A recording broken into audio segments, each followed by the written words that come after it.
Баршаңызға қайырлы күн достар. Сіздермен Биора. Менің каналыма қош келіпсіздер. Бүгін сіздермен ең дәмді әрі жұп-жұмсақ, оңай дайындалатын шоколадтық торттың жасалу жолымен бөлісемін. Ең алдымен құрғақ ыдысыңызға 2 жұмыртқаны салып,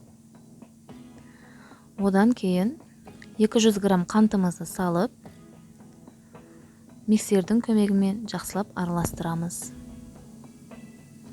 Жұмыртқалы массамызды аппақ болып көпіргенше араластыру қажет. Одан кейін 200 грамм сұйық май, 200 грамм айранымызды салып, жақсылап араластырамыз. Араластырғаннан кейін құрғақ ингредиентімізді дайындап алуымыз қажет. 250 грамм ұн, 1 шай қасық пищевой сода, 50 грамм какаоны салып, жақсылап араластырып аламыз. Жұмыртқалы массамызға ұнымызды салып, араластырып аламыз. Бізде осындай қою қамыр дайын болуы керек.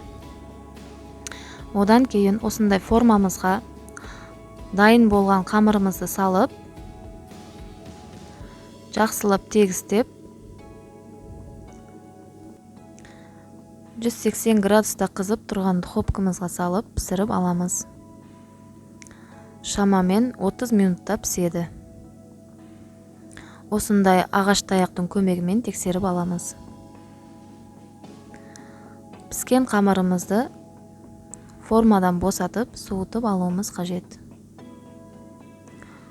Суыған қамырымызды 2-ге бөліп, кремін дайындап аламыз. 150 грамм творожный сыр, 150 грамм қант ұнтағымызды салып, араластырып аламыз. Араласқаннан кейін 400 грамм килегейімізді құйып, жақсылап қою крем болғанша араластыруымыз қажет. Мінеке бізде осындай крем дайын болды. Кремімізді кондитерлік мешокқа салып, піскен қамырымызға жақсылап сүртіп алуымыз қажет. Тортымыздың үстіне, шет айланасына, барлығына кремімізді жақсылап сүртіп шығамыз. Енді осындай қара шоколадымызға сливкиді құйып, микроволновканың көмегімен ерітіп алуымыз қажет. Өзіңізге ұнаған кез келген сливкиді қолдануыңызға болады. Міне біздің шоколадымыз дайын. Өзіңіздің қалауыңызға қарап, осындай орех салуыңызға болады. Міне біздің шоколадымыз дайын. Тортымыздың үстіне шоколадымызды жақсылап сүртіп шығамыз.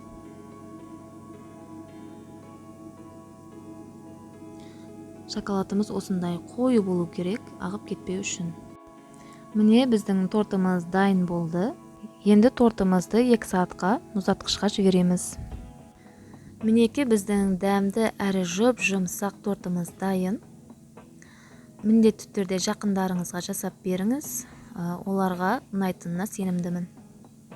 Осындай дәмді әрі оңай жолмен дайындалатын торттардың рецептін жіберіп алмау үшін менің каналыма тіркеліп, қоңыраушаны басып қойыңыз. Ал достар, келесі видеода кездескенше сау болыңыздар.